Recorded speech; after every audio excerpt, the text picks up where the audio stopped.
Hi అందరికీ నమస్కారం. గత ఎపిసోడ్లో గాయత్రికి పార్కుకు వెళ్ళాలని రమేష్ని కలవాలని ఉంది. కానీ వెళ్ళాలంటే గుండె దడదడలాడుతుంది.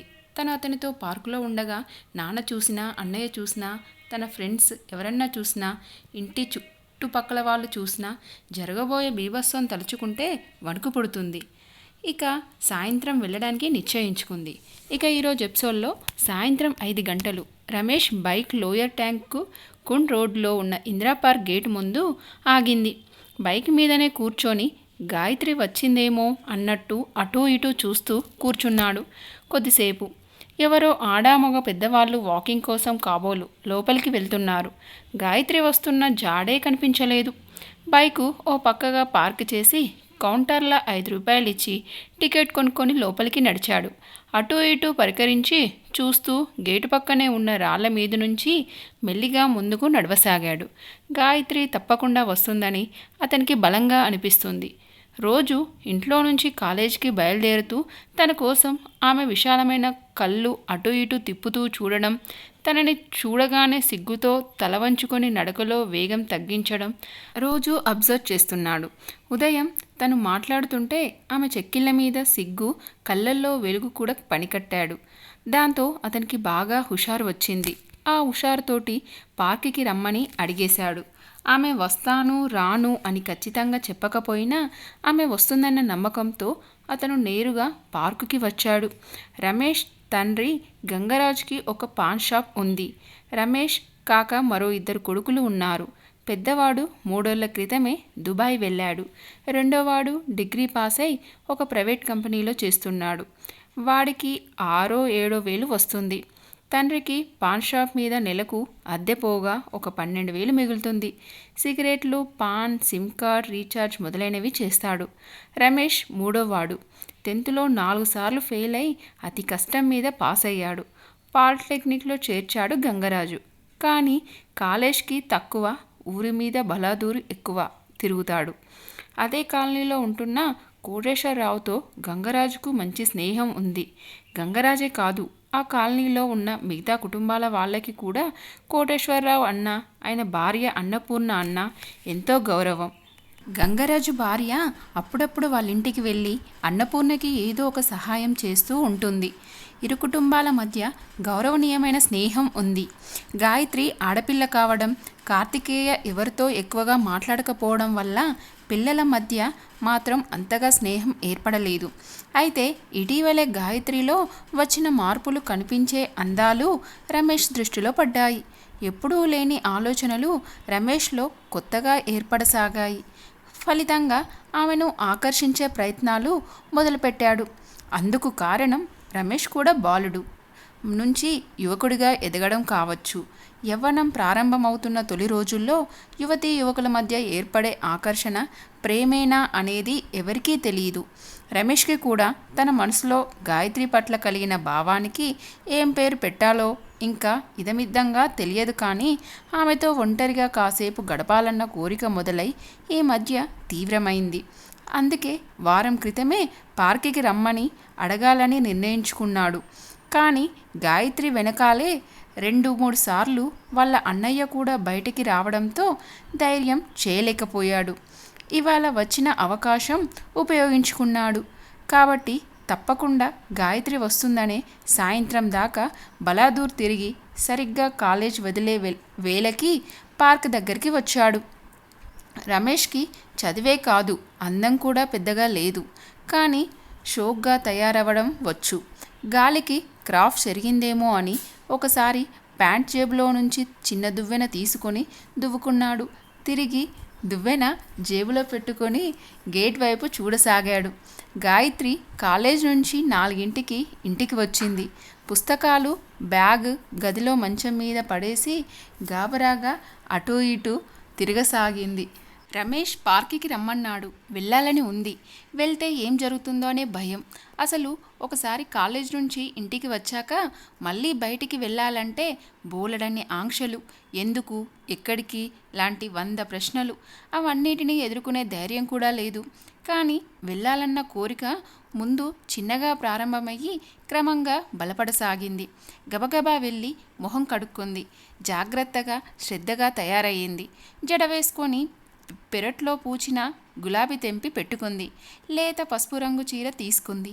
మళ్ళీ చీర కట్టుకుంటే ప్రత్యేకంగా కనిపించి అమ్మ అనుమానాలకి తావివ్వడం అవుతుందని ఆకుపచ్చ సిల్క్ పరికిణి, ఆకుపచ్చ జాకెటు, తెల్ల జార్జెట్ ఓని వేసుకుంది. గదిలో నుంచి బయటికి రాబోతూ వెనక్కి తిరిగి ఒక పొడుగాటి రిజిస్టర్ బ్యాగ్ తీసుకొని మనసులోనే అబద్ధం చెప్పడానికి రిహార్సల్స్ చేసుకుంటూ సాయంత్రం వంటకి సోరకాయ తరుగుతున్న తల్లి దగ్గరికి వచ్చింది. నెమ్మదిగా మాటలు కూడా తీసుకుంటూ పిలిచింది, అమ్మా.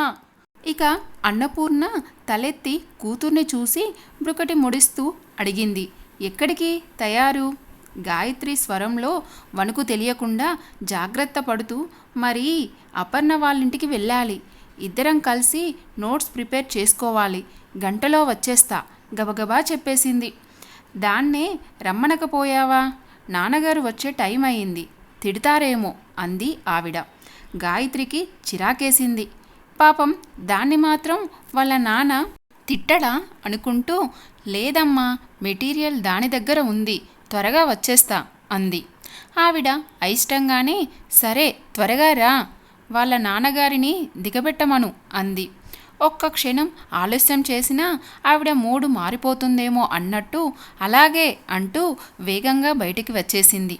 కాచిగూడ నుంచి ఇందిరా పార్కుకి నడిచి వెళ్ళడం కష్టం అనుకుంటూ పర్స్ తెరిచి చూసుకుంది.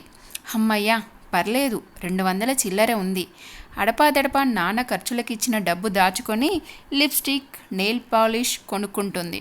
ఇవాళ ఆ డబ్బే ఆటోలో బాయ్ ఫ్రెండ్ని కలుసుకోవడం కోసం ఉపయోగపడుతుంది అనుకొని చిన్నగా నవ్వుకొని ఆటో పిలిచి ఎక్కింది. రమేష్ చాలాసేపు అటు ఇటు పచార్లు చేస్తూ గేటు వైపు అసహనంగా చూడసాగాడు. తెల్లని చున్నీ గాలికెగురుతూ ఓ మల్లెతీగ నడిచి వస్తున్నట్లు వస్తుంది గాయత్రి. ఆమె చూపుల్లో భయం, తనని ఎవరన్నా చూస్తున్నారేమో అన్నట్టుగా బెదురు చూపులు చూస్తూ వస్తుంది. రమేష్ వడివడిగా నడుస్తూ ఆమెకు ఎదురు వెళ్ళాడు. ఆమె అతన్ని చూసి మొహమాటంగా నవ్వింది. లేట్ అయిందా అంటూ, ఆడ కూర్చుందాంరా అంటూ షేడ్ గార్డెన్ వైపు నడిచాడు. గుల్మోహర్ చెట్టు మీద నుంచి పడిన ఎర్రటి పూలు నేలంతా పరుచుకొని కాళ్ళ కింద కార్పెట్లాగా మెత్తగా తగులుతుంటే ఇద్దరూ నడుచుకుంటూ నీడగా ఉన్న చోట బెంచ్ మీద కూర్చున్నారు. ఇద్దరిలో ఎవరికి ఏం మాట్లాడాలో అర్థం కాలేదు.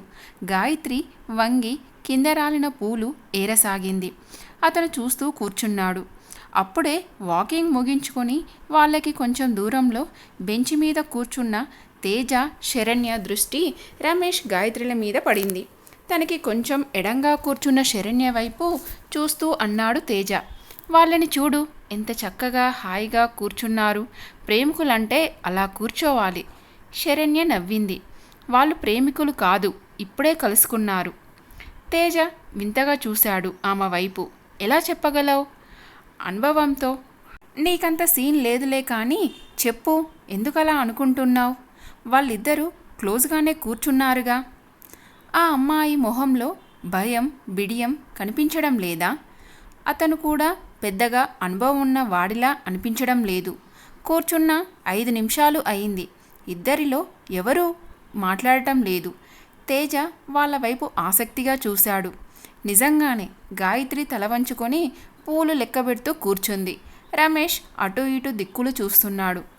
ప్రేమంటే 100 కిలోమీటర్ల దూరం పరిగెడతావు, పెద్ద అనుభవం ఉన్నట్టు ఎలా చెప్తున్నావు అడిగాడు తేజ. బాగుంది, దానికి దీనికి సంబంధం ఏంటి? వాళ్ళని చూస్తుంటేనే తెలుస్తోంది, పెద్ద వయసు కూడా లేదు. వీళ్ళ మధ్య ప్రేమ ఉంటుందని ఎలా అనుకుంటున్నావు? వాళ్ళ గోల మనకెందుకులే కానీ ఇప్పుడు చెప్పు, నన్నెప్పుడు ప్రేమిస్తావు? నాకు టైం లేదు బాబు, నన్ను వదిలేయి.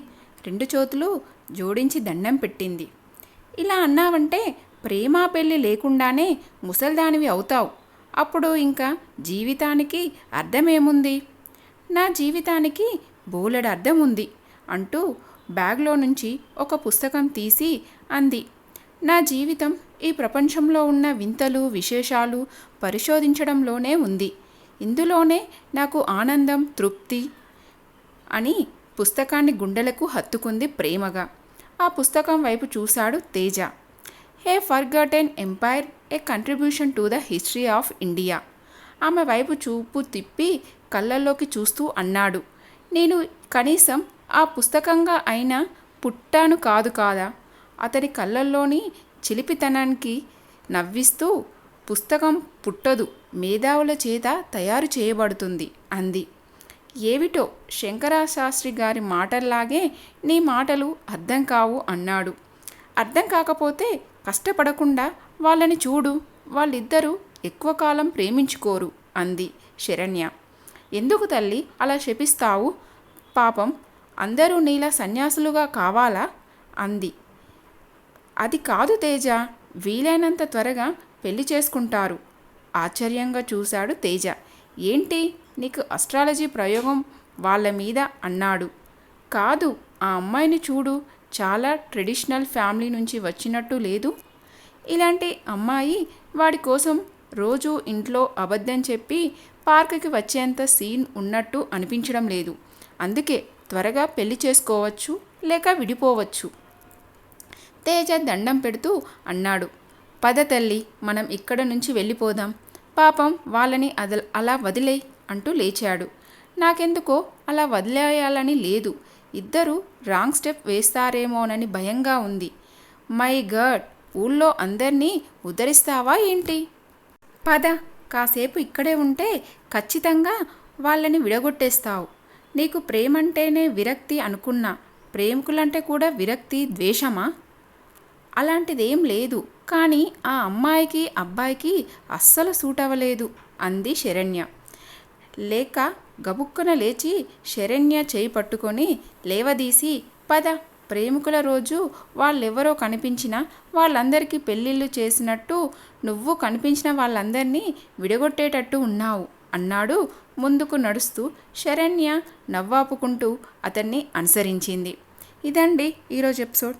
ఈ ఎపిసోడ్ మీకు నచ్చిందని ఆశిస్తున్నాను. ఇక రేపటి ఎపిసోడ్లో మళ్ళీ కలుసుకుందాం.